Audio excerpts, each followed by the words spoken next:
Have you ever wondered why some people achieve success in personal life but not in professional life, while some other achieve success in personal life but not in professional life? What is the reason of not getting success in either professional life or in personal life? The reason is lack of emotional intelligence. Then what is emotional intelligence? The emotional intelligence as a term did not come into our vernacular until around 1990. Despite being a relatively new term, interest in this concept has grown tremendously since then. But we can find its growth in the 1930s with the work of Edward Thorndike. He described in his work the concept of social intelligence. Then, what is social intelligence? Social intelligence is the ability to get along with other people. And the later development in this field was carried out by Abraham Maslow, who focused greater attention on the different ways that people could build emotional strength. Another important concept to emerge in the development of emotional intelligence was the notion of multiple intelligence. This concept was put forth in the mid 1970s by Howard Gardner, introducing the idea that intelligence was more than just a single general ability.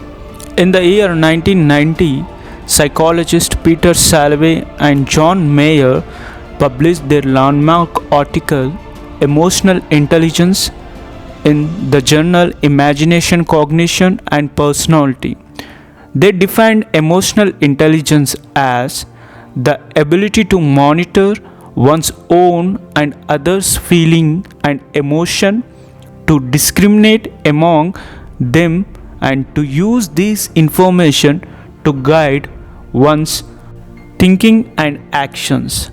In the year 1995, the concept of emotional intelligence was popularized after the publication of Daniel Goleman's book Emotional Intelligence: Why It Can Matter More Than IQ. Now let us try to understand what is emotional intelligence.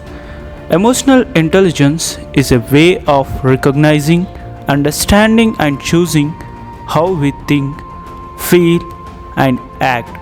It shapes our interactions with others and our understanding. It allows us to set priorities. It determines the majority of our daily actions. Research suggests it is responsible for as much as 80% of the success in our lives. Then what happens if we don't control our emotional intelligence?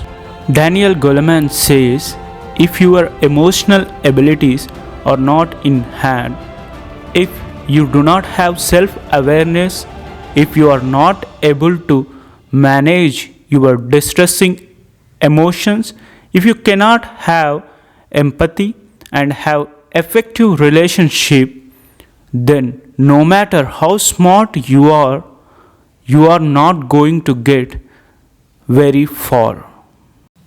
It reminds me a quote which says, if you want to go fast, go alone. If you want to go far, go together. Similarly, it happens to the life. If you want to successful in professional life, you need to go alone. But if you want to go too far, you need to balance both professional life and personal life. Now let us try to understand why emotional intelligence is more important than IQ. Warren G. Bennis says, emotional intelligence, more than any other factor, more than IQ or expertise, accounts for 85% to 95% of success at work IQ is a threshold competence. You need it, but it does not make you a star. Emotional intelligence can. Through these lines, I hope you can able to understand the importance of emotional intelligence and how it contributes to the success of an individual both in personal life and professional life. If you like my video, do subscribe and share with your friends who needs to know about their emotional intelligence, and thank you for watching.